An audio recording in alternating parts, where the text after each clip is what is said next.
la reina del viento, sanadora de todas las malas.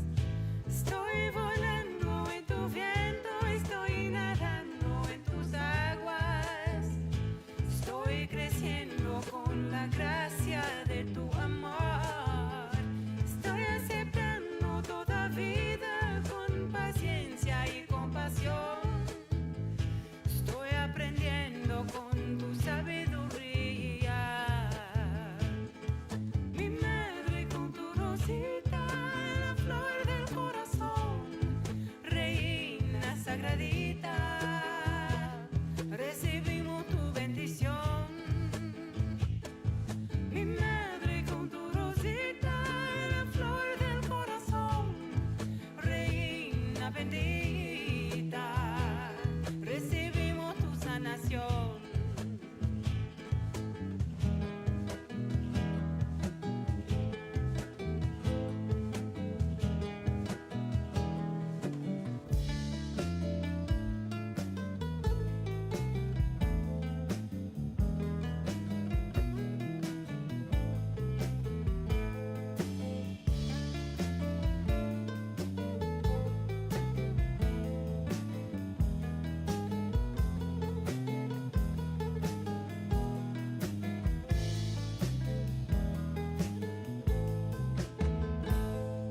Ilumina mi mente y mi corazón, abre el camino, la curación de mi cuerpo, por lo que mi espíritu florece. Palomita de mi vida, palomita de mi corazón, trayendo tu sagrada paz adentro de gran corazón. Siempre te estaré amando, siempre te estaré abrazando, siempre alabando tu belleza.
Good morning.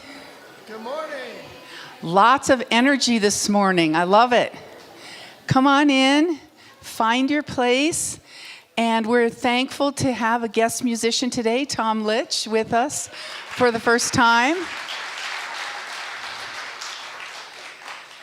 So welcome to Unity Columbine Spiritual Center, where centered in God, we celebrate a world of harmony, peace, and abundance for all.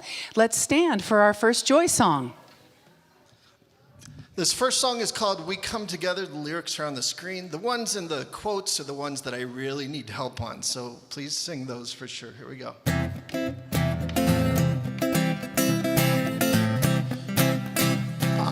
Might need some rhythm section too. Here we go. Take a look at the person next to you.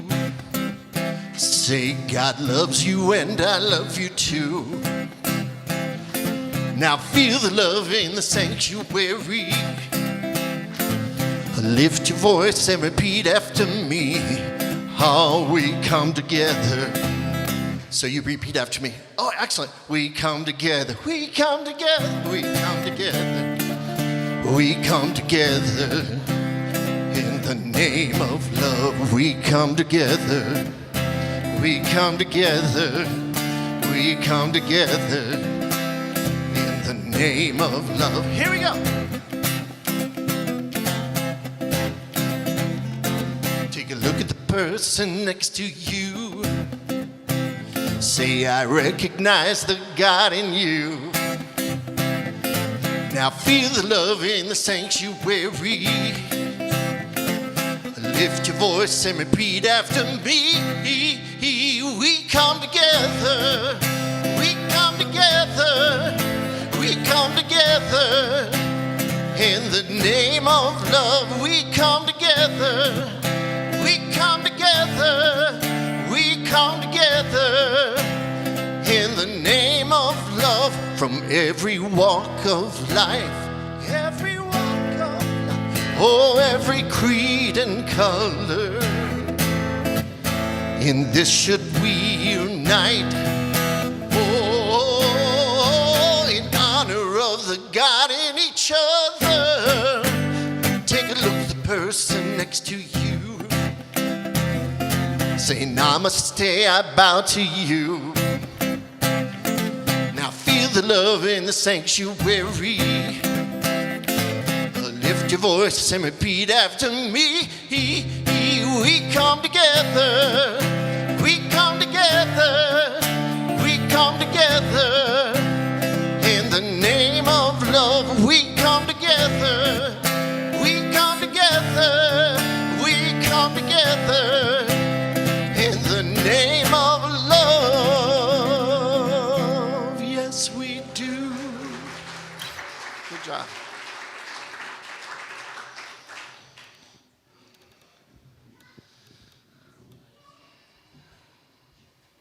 Thank you.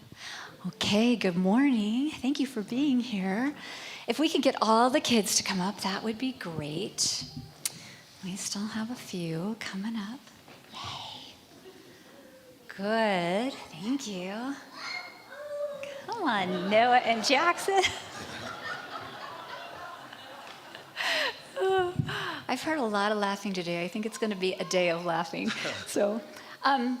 Okay, so we have a really exciting thing right after our Sunday morning program. We have parents, and any of you that don't know about it, I think all of you do, but all the parents and anyone with children are going to meet downstairs, and we're doing like a little sandwich and fruit type of thing, but we're just getting acquainted more. We have the most dynamic group of young families, and I say young families, but I'll call them young families, of families. It's just, the energy is just contagious. It's really exciting. So we're going to meet, and we're going to kind of get to see what the families might want more of, and how we can better just be in community with each other. So that's what we're doing right after church. So if you haven't heard about that, we would love to have any and all families downstairs with us. It's only like an hour. We'll be done by about 12:30. So that's our big news of the day. So I think you can bless us out. We love you. We bless you. We appreciate you. We see the Christ you are. Woo.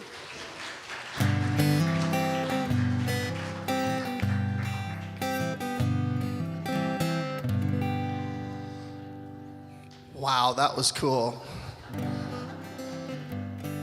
All right, this song is called There Is Nowhere That God Is Not. Could that be more true? All right, here we go.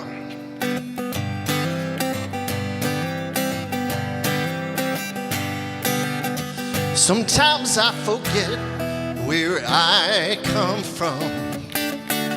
Sometimes I forget where I'm going to. Sometimes I get so confused I lose my way. Sometimes I don't know what to say. Then I remember there is nowhere that God is not. There is nowhere that God is not. There is nowhere that God is not. No, no, no. Everywhere I am, I know what I got.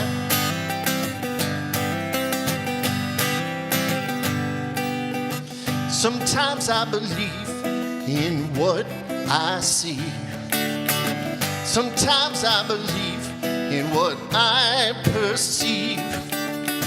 Sometimes I get so confused I lose my way. Sometimes I don't know what to say. Here's the chorus again. Then I remember there is nowhere that God is not. No, no, no. There is nowhere that God is not. There is nowhere that God is not. 'Cause everywhere I am, I know what I got. I forgot to pray, forgot to be still and know. Forgot to forgive myself until I forget myself. I forgot to ask for help, forgot to say a single word. Forgot to believe in me, believe in my spirit word.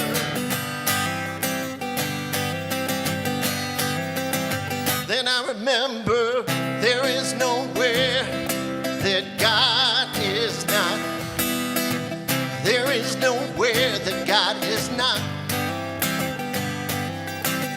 There is nowhere that God is not.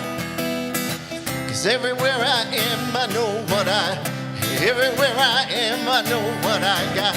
Everywhere I am, I know what I got.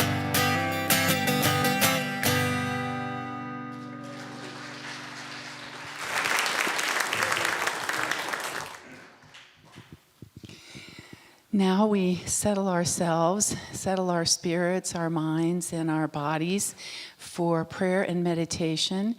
And with music first from Tom, and then led by our prayer chaplain, Lydia Folger.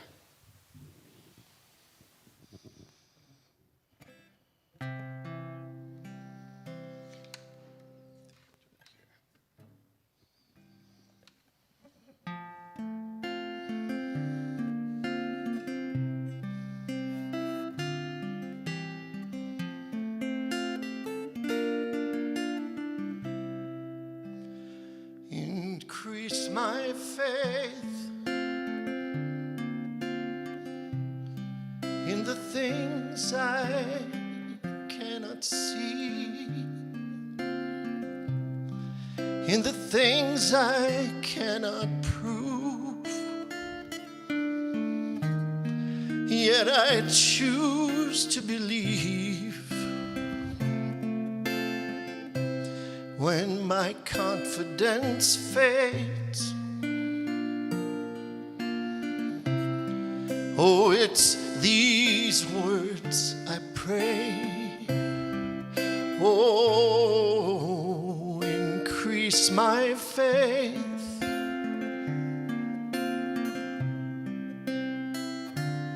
Increase my faith. faith.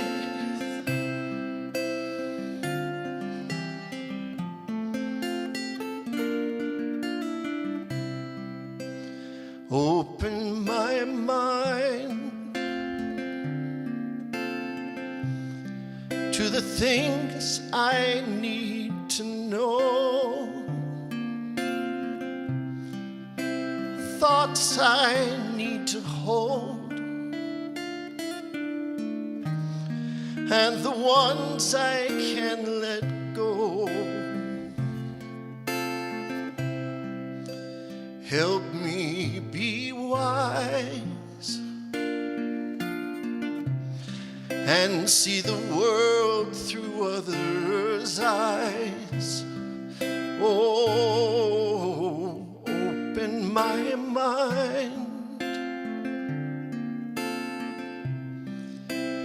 open my mind, peaceful and free. Oh, that's how I want to be.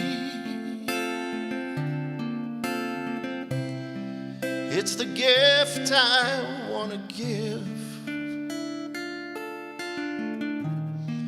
to the people I lead.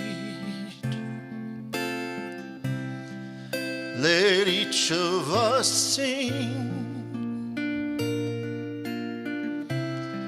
our own harmony. Oh, peaceful and free, peaceful and free.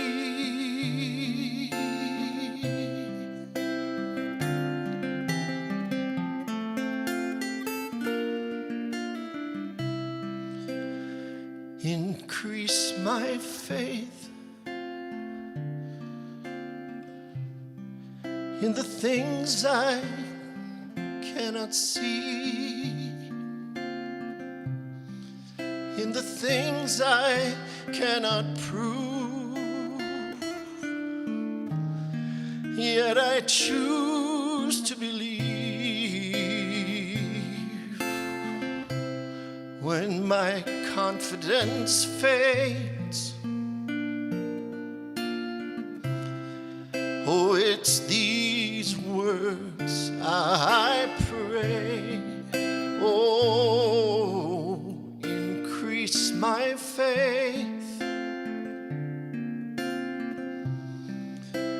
increase my faith.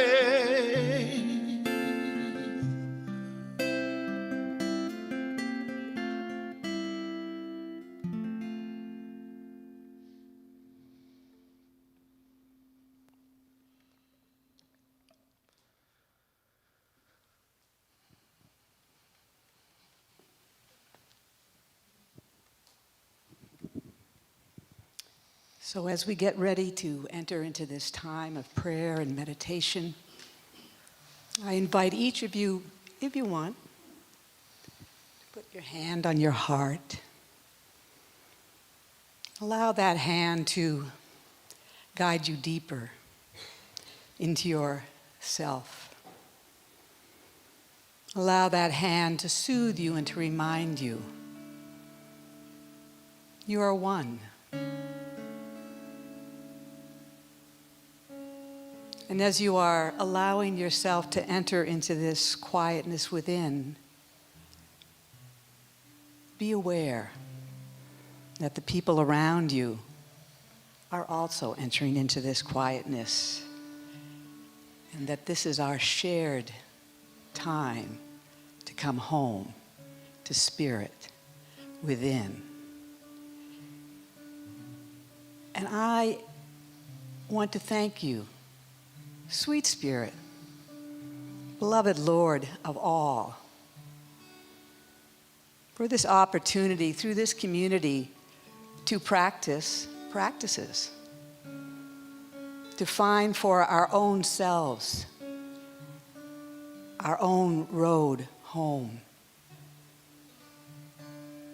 And as we become aware of all the different practices and we become aware that we each have a road home, but we're all going home, and that we can lift up one another as we lift up everybody who is in our prayer list and all the names that are in our prayer box, that we're all going home, home to our hearts. And we're grateful for this time to find that road that carries us, and we can share it with one another. And we can lift up those we meet today in this community. And when we come home, when we go out into the world, we can meet one another from this place of home. I'm grateful, sweet Spirit. I'm grateful for the words in the Course in Miracles that say, what kind of God would it be that didn't give everybody a way to come home? And so I give thanks to each of us in this room, each of us watching online, and everyone we meet is coming home to peace, to love, to the blessing that we are loved and that we are loved. So thank you, sweet Spirit, that we are in this community and we are practicing our practices, and we are coming home and we're leading one another home to you. And for this we give thanks. Amen. And all in.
We must all unite, for we are one creation. We must join the fight, together we are strong. We must do what's right in every situation. Love each other's lives as you would do your own. Just think twice before you cast your stone at someone's soul.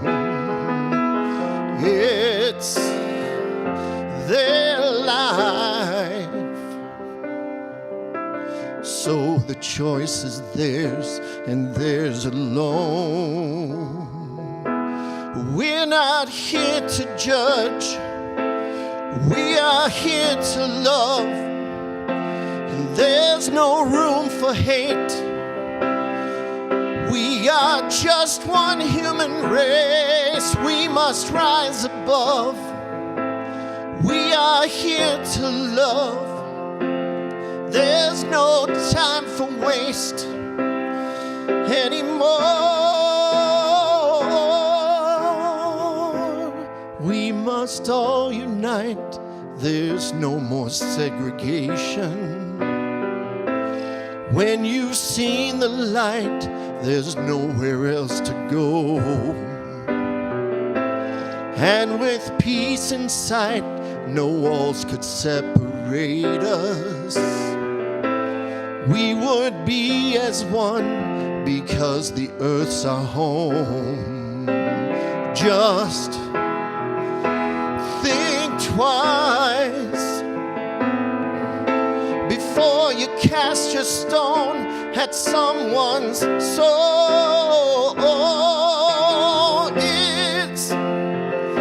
It's their life, and so the choice is theirs, and theirs alone. We're not here to judge, we are here to love. There's no room for hate, 'cause we are just one human race. We must rise above. We are here to love. There's no time to waste anymore. Will we learn from our past? The clock is running fast.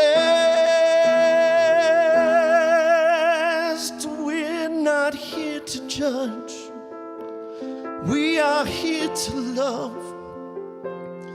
There's no room for hate.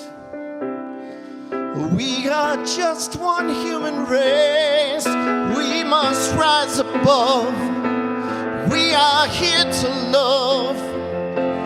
There's no time to waste anymore.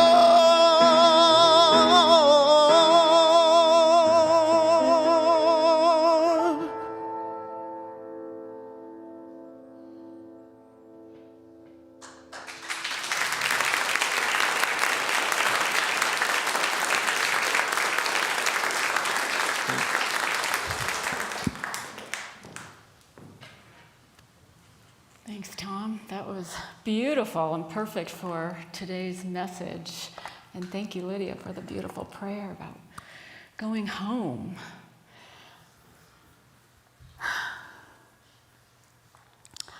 There's a young man named John who receives a parrot as a gift. He gets this parrot, and this parrot is rude and obnoxious and just swearing all the time and bullying poor young John, and John doesn't know what to do with him. So John decides, well, I'm just gonna talk nice to him and play soft music, and that'll turn him around. But the parrot just kept getting worse and worse.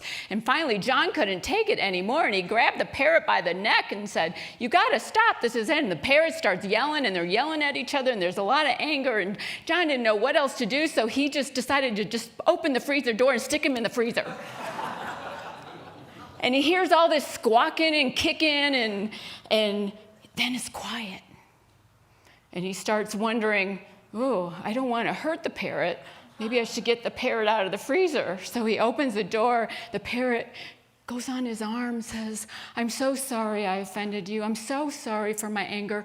Will you please forgive me? And just as John was about to say something else, the parrot says, may I ask what the turkey did?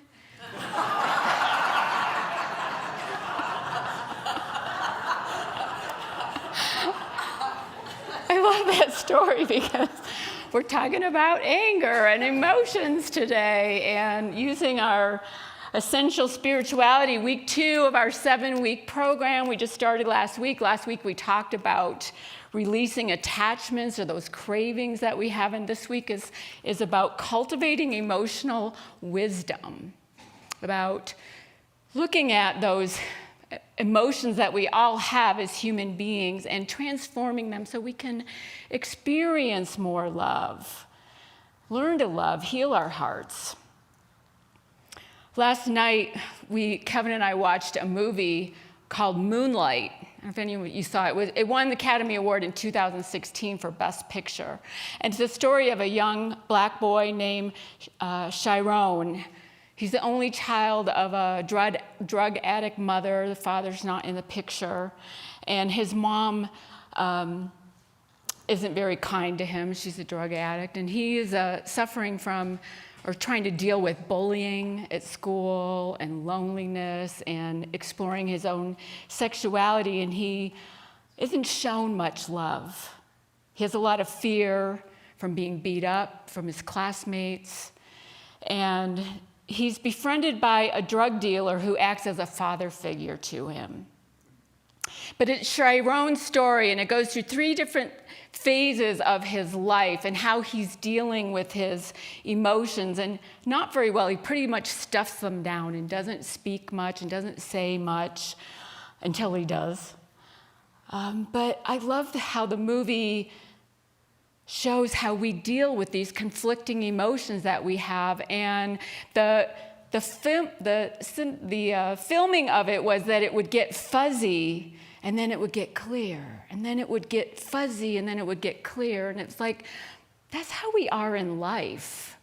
When we're experiencing emotions that we don't understand, we don't know where they're coming from, we don't examine them, we're kind of fuzzy in our life. And then we have moments of clarity.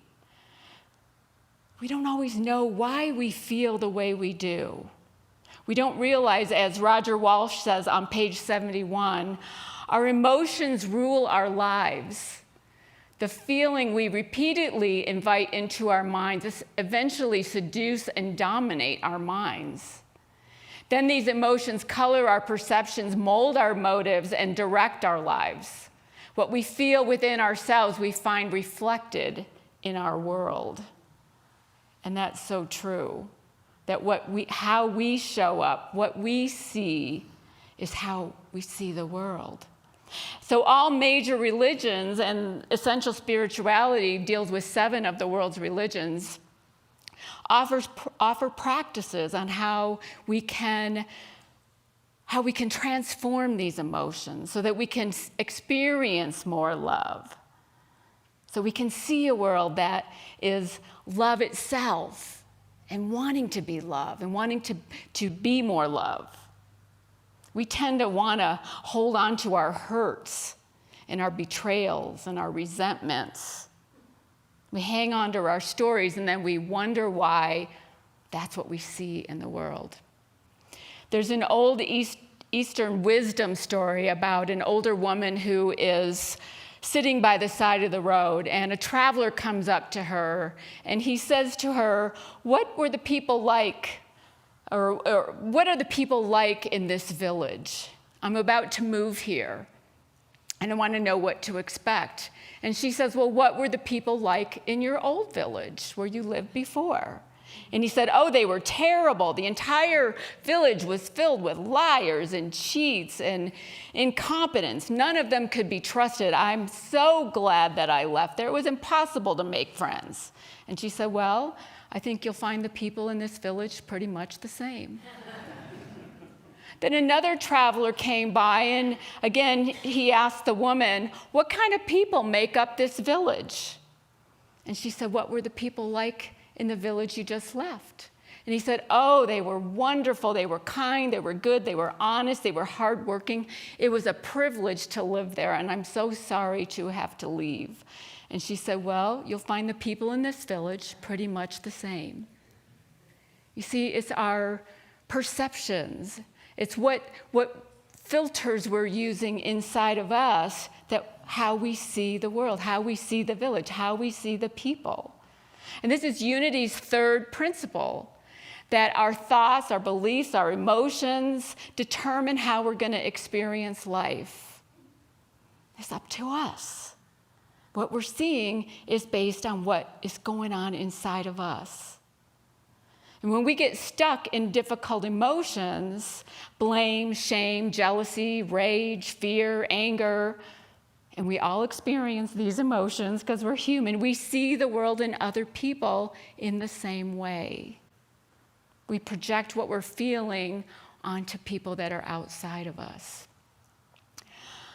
Richard Rohr says in the book Just This, if we could see these wounds as the way through as Jesus did, then they would become sacred wounds and not something to deny, disguise, or export to others. You see, we all have this opportunity, this invitation to transform our emotions. And Richard Rohr says, if we don't transform them, we will transmit them. We will project them onto other people. We will make other people responsible, blame other people for what we're feeling, instead of taking responsibility for them. And usually we do that to the people who are closest to us, unfortunately.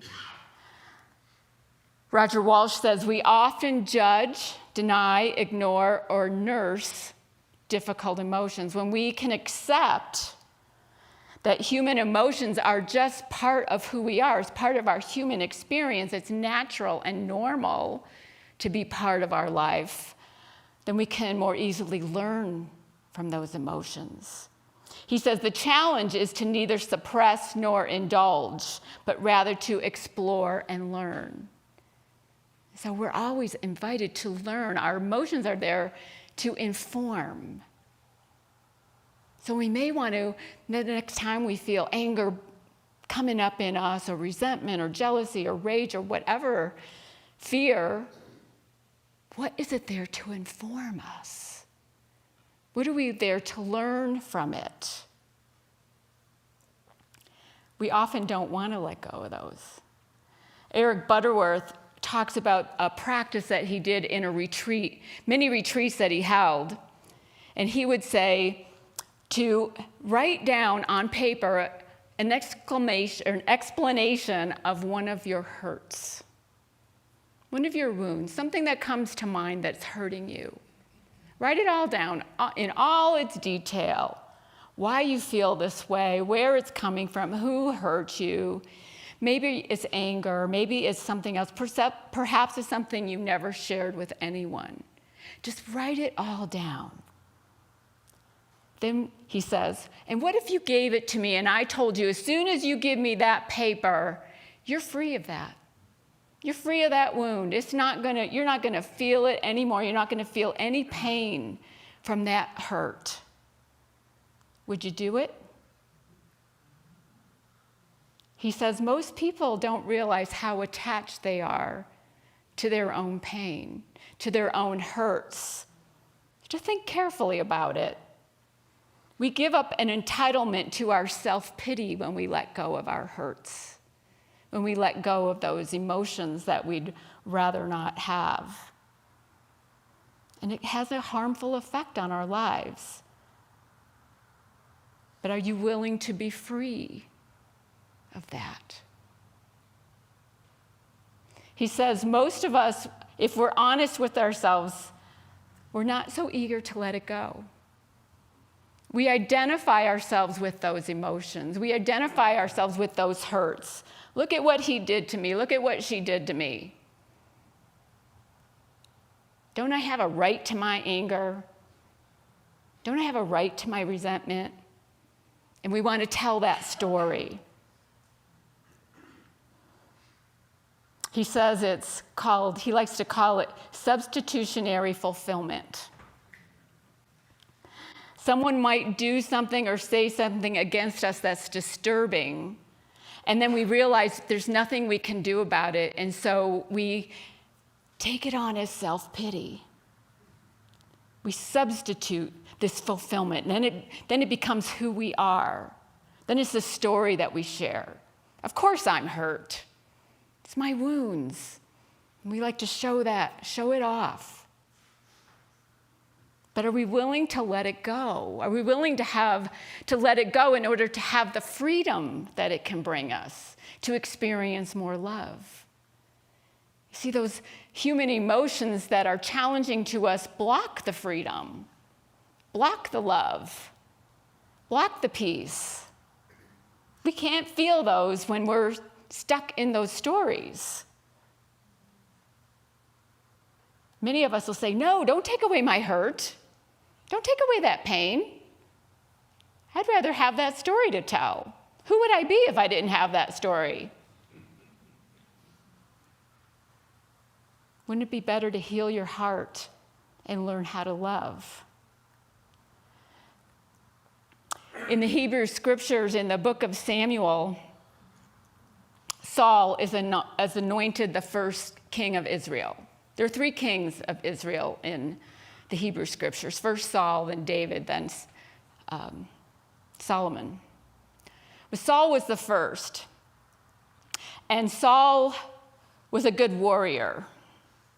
He won many battles over lots of nations. But as he was becoming more and more successful, he stopped listening to God. He stopped listening to his divine guidance. He stopped listening to spirit. Anybody ever do that? We stop listening. We think, well, we got this. What's God got to do with it? And Saul was in that place. Metaphysically, he represents our willfulness, our personal will, our sense consciousness. It's all about us. We got this, not God.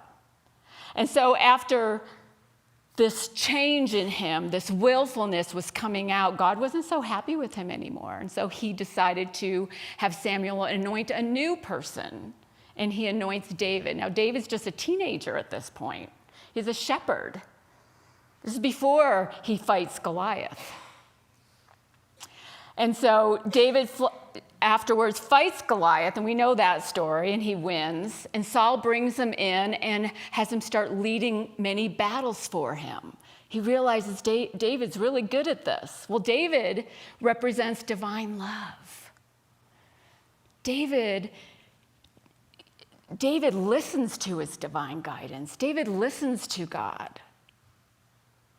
And the people start loving David.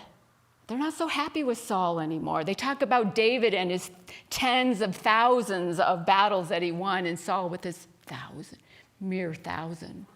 And Saul doesn't like this. He starts getting jealous and angry, and so he plots to kill David.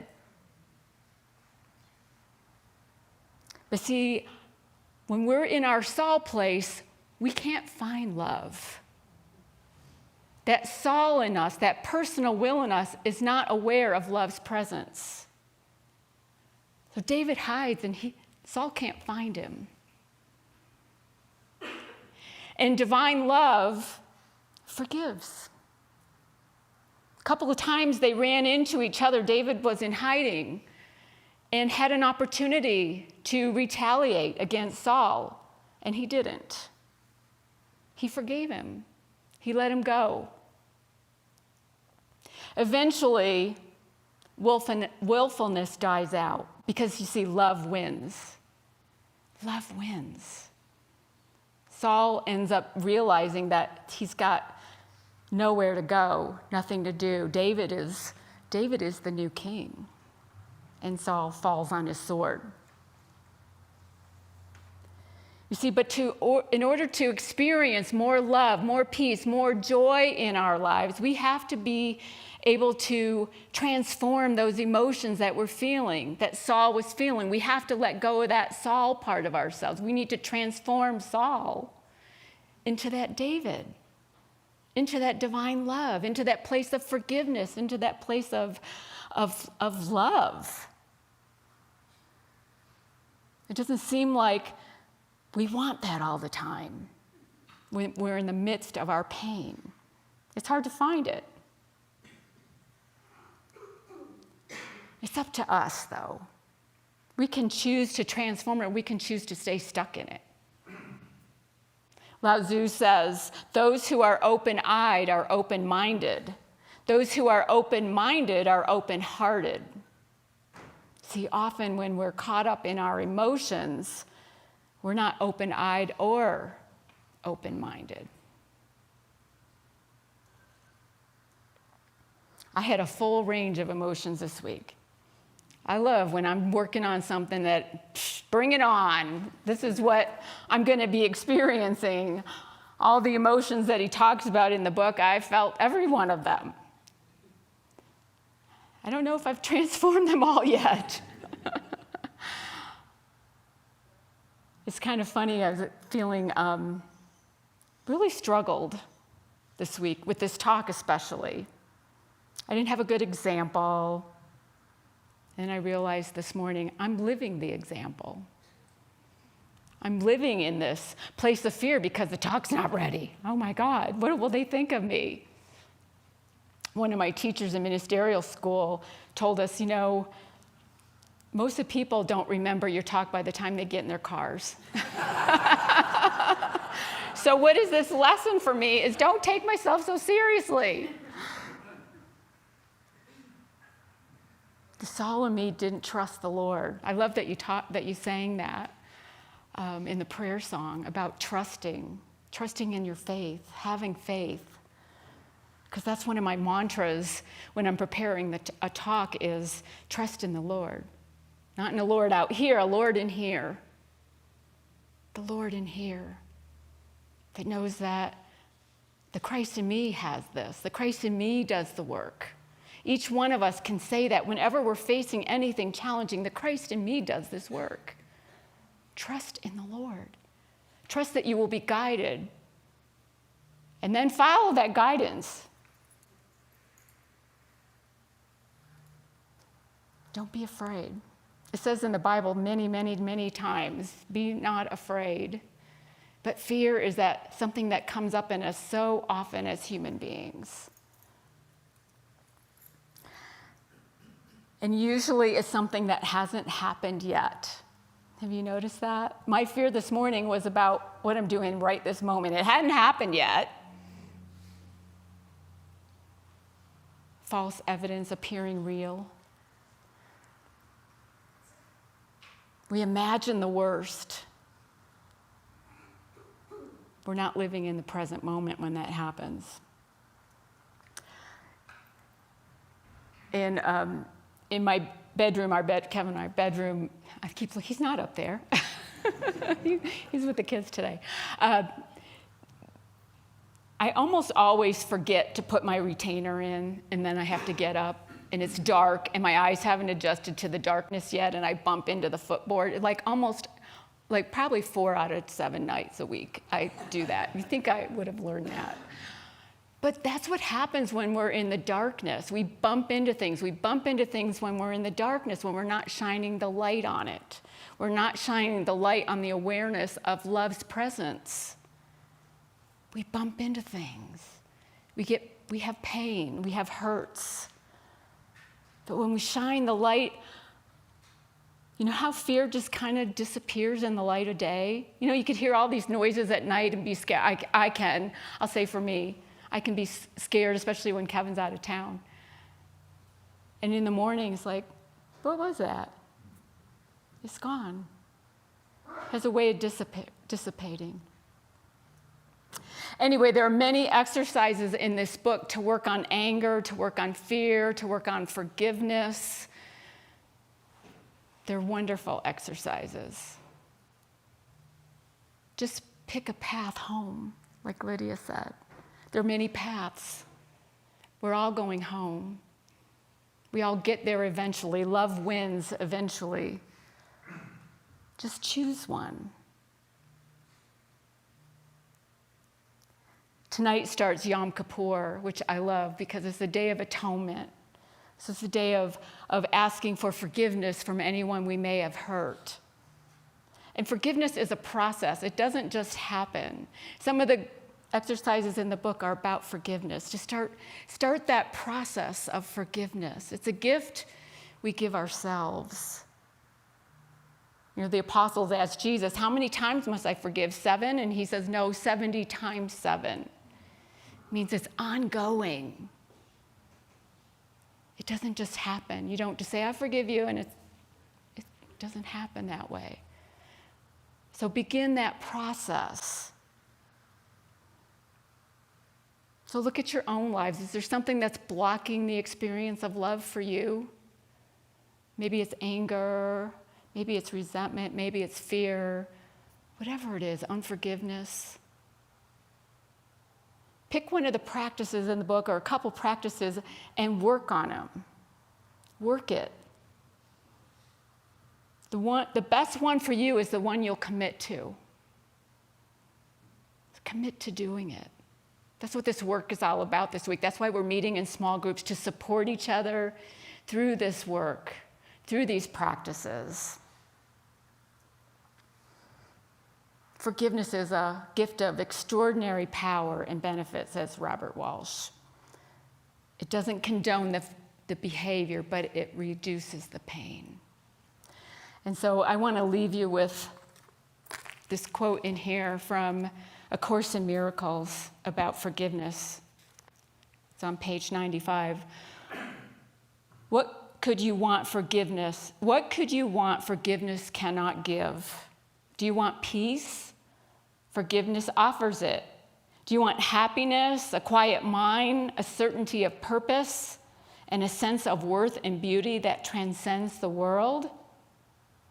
Do you want care and safety and the warmth of sure protection always? Do you want a quietness that cannot be disturbed, a gentleness that can never be hurt, a deep, abiding comfort, and a rest so perfect it can never be upset? All this forgiveness offers you and more. It's your invitation, your opportunity to forgive. Start with yourself. It may seem a little selfish, but start with yourself. We can't give what we don't give. We can't give to others what we don't give ourselves. So I bless you and wish you less anger, fear, and whatever other difficult emotions that you are able to transcend them, transform them, and experience all the love that you are. Namaste. Peace be with you.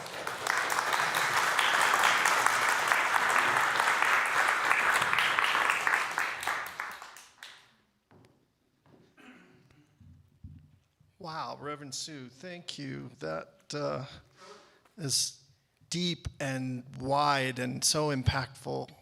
You guys are so lucky to have such an amazing speaker here.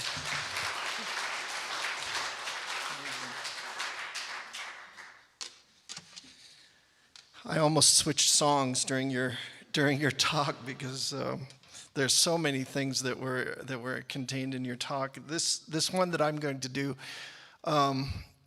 First of all, I want to say thank you for having me here. This is the way that I pray.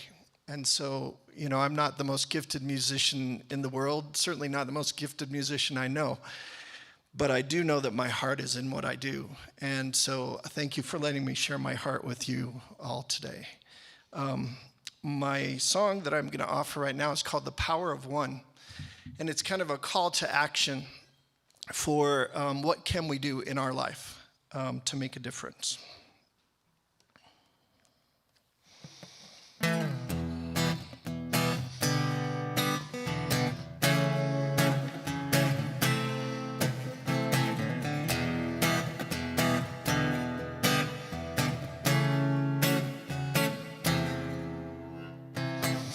What if it all depended on me to change the world, change the world? What if my only responsibility was to change the world, change the world? Let me be the one to start a revolution.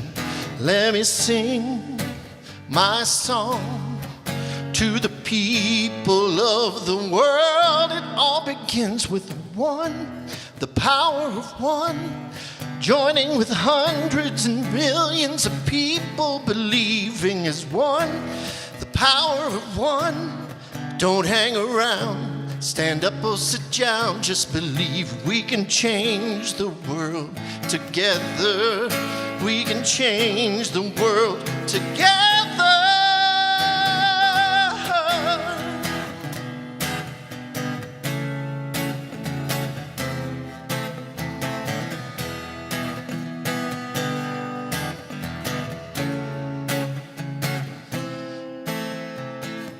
What kind of love can conquer disease and change the world, change the world?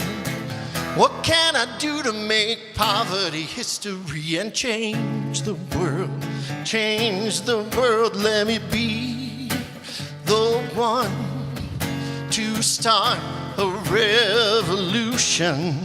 Let me sing my song to the people of the world, to the children of the world.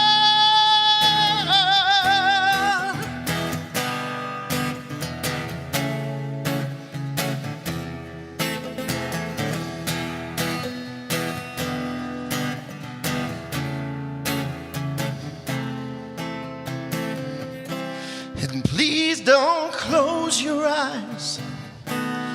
Please don't turn away. Let your voices rise and put your love on display, 'cause we can make a difference now. Do you believe that we can make a difference? Now, here's a part for you. Oh, oh, oh, oh, it all begins with the one. Oh, oh, oh, oh, it all begins with one. Oh, oh, oh, it all begins with one. Oh, oh, oh, it all begins with one.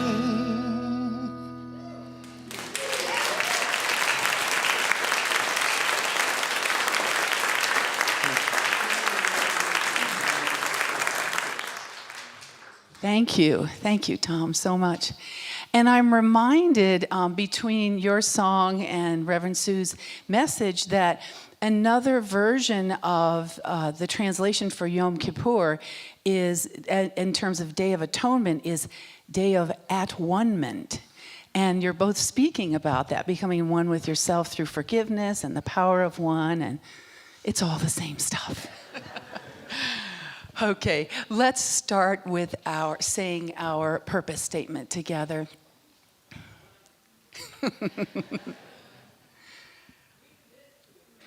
We commit to increasing our spiritual awareness, diversifying our community, manifesting our highest potential, and positively impacting the world. We did it. So today, this is the time in our service where we invite you to participate in all of those things that we just mentioned in our purpose statement, that we are about transforming ourselves, transforming our relationships, our community, and the broader community.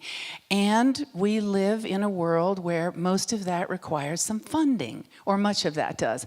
So this is the time when we're focused on that. If you would like to share a financial gift now, this is the time to do that. And then you can see there are other ways to do that as well. But let's say our offering blessing together. God's love has always met and will always meet all my needs. I give freely, I receive abundantly, and I am grateful. And while our ushers pass around the offering bags, let's turn and give a wave to our online viewers. They love to know that we include them in our hearts and in the message today in our gathering. Thanks for joining us. We have very short announcements today, and one of them is really magical. First, I want to tell you that the Christmas choir is forming now. And so next week in the email update, there will be a link for you to find, to be able to indicate your interest, and that is going to be led by Ryan Barnett. I have not yet had the pleasure of meeting him, but Laura Berman, who has been a musician here for us a number of times and is our interim music coordinator, is a huge fan. And so we are very excited that he has committed to leading our Christmas choir. More details will be available next week. But drum roll, the big announcement for today is I would like to invite up now 2 of our teens and several of our adult sponsors for YOU to congratulate Ava Kelly and Kate Hydenga as newly installed regional officers for YOU of Unity. Let's give them a hand. Stepping closer. So for those of you who might not know what YOU stands for, it's Youth of Unity, and it is an international, spiritually focused youth group for unity, and it is student-led, youth-led. It's for grades 9 through 12, and I am going to pass it off now to them so that they can tell you more about this.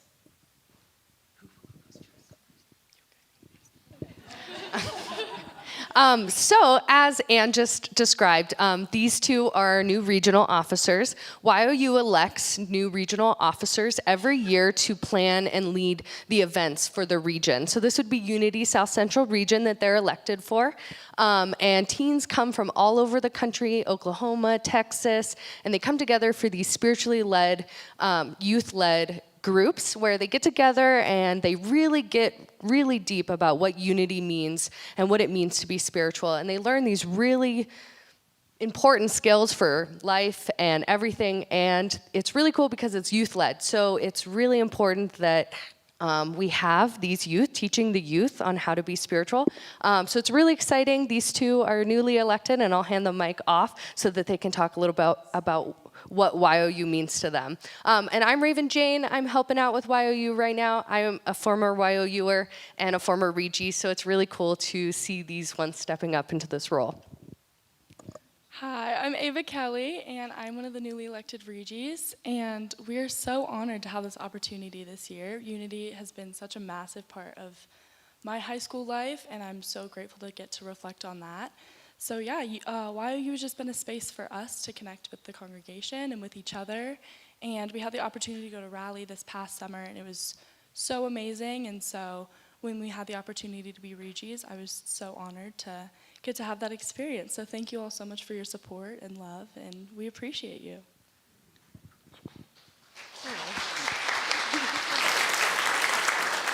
Yes, and hi, I'm Kate. I'm another one of the Regies this year, and I just wanted to thank everyone in the church for their continual support and just love for what we're doing. It's been such a good way to just like learn about ourselves, learn about other people, and just learn. It's been a great space of expression, and I'm just really grateful for the safe, nurturing space that YOU's created. And so we're excited to kind of see where that goes in the next year and to just continue creating an exciting program. But thank you guys all so much.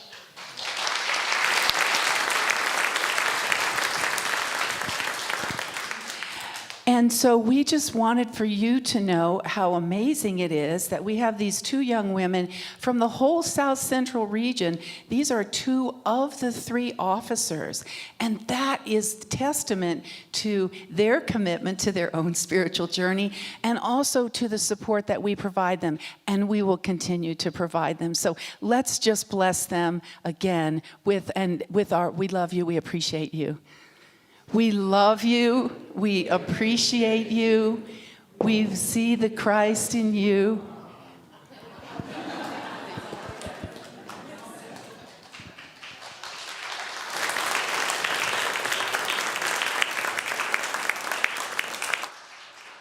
And just as a final comment about that, if you have any particular support to offer them, please let them know. And who are our prayer chaplains for today? Lena and Beth. Thank you so much for being here. If you have a prayer need or if you have a celebration, please seek out Lena or Beth after service. Thank you, and let's stand for our peace song.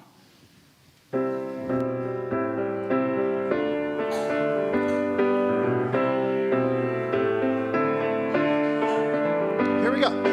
Let there be peace on earth, and let it begin with me. Let there be peace on earth, the peace that was meant to be. With God as creator, family all are we. Let us walk with